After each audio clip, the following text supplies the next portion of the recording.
এই হাদিসটা আপনার মাকে বলবেন, আপনার বোনকে বলবেন, আপনার মেয়েকে বলবেন, আপনার স্ত্রীকে বলবেন। এই হাদিসটা যদি কারো হৃদয়ের মধ্যে গেঁথে যেতে পারে, তার দ্বারা অন্যায় করা সম্ভব না। একটু এই কথাটা না বললে জাস্টিস হবে না। রাসূল সাল্লাল্লাহু আলাইহি ওয়াসাল্লাম মেরাজে গিয়েছিলেন, আপনারা জানেন। তিনি মেরাজের রাতে অনেক অলৌকিক জিনিস দেখেছেন, নবীদের সাথে সাক্ষাৎ করেছেন, ইভেন আল্লাহর সাথে কথা বলেছেন, আল্লাহর নূর দেখেছেন। এই সময় সবাই তাকে হাসি মুখে সম্বর্ধনা জানিয়েছিল। যার সাথেই দেখা হয়েছে তার সাথেই তিনি হাসি মুখে অভ্যর্থনা তাকে জানিয়েছে, আসসালামু আলাইকা আইয়ুহান নবী, সবাই বলেছে হাসি মুখে। একজন মালাক, একজন ফেরেশতা তাকে দেখে হাসেননি, একজন। আপনারা কি জানেন রাসূল সাল্লাল্লাহু আলাইহি ওয়াসাল্লাম অবাক হয়েছিলেন। তিনি বলেছিলেন যে ইয়া জিবরিল, ওর চেহারাটা এত গম্ভীর কেন, সে আমাকে দেখে হাসছে না কেন, তার মুখে হাসি নাই কেন? জিবরিল আমিন বলেছেন যে তার নাম মালিক, তার নাম মালিক, সূরা যুখরুফের মধ্যে আছে, তার নাম মালিক। যেদিন থেকে আল্লাহ জাহান্নাম সৃষ্টি করেছেন সেদিন থেকে তাকে জাহান্নামের দায়িত্ব দিয়েছেন, অর্থাৎ জাহান্নামের হেড অফ ডিপার্টমেন্ট, ইনচার্জ।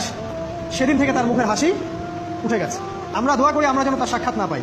তার কাছে পারমিশন নিয়ে রাসূল সাল্লাল্লাহু আলাইহি ওয়াসাল্লাম জাহান্নামের দিকে তাকিয়েছিলেন, ভিতরে দেখেছেন কি আছে। তিনি পরে যা ব্যাখ্যা করেছেন তা হলো, আমি দেখলাম সেখানে খালি মেয়ে আর সেখানে খালি নারী আর নারী। এই হাদিসটা আপনার মাকে বলবেন, আপনার বোনকে বলবেন, আপনার মেয়েকে বলবেন, আপনার স্ত্রীকে বলবেন। এই হাদিসটা যদি কারো হৃদয়ের মধ্যে গেঁথে যেতে পারে, তার দ্বারা অন্যায় করা সম্ভব না।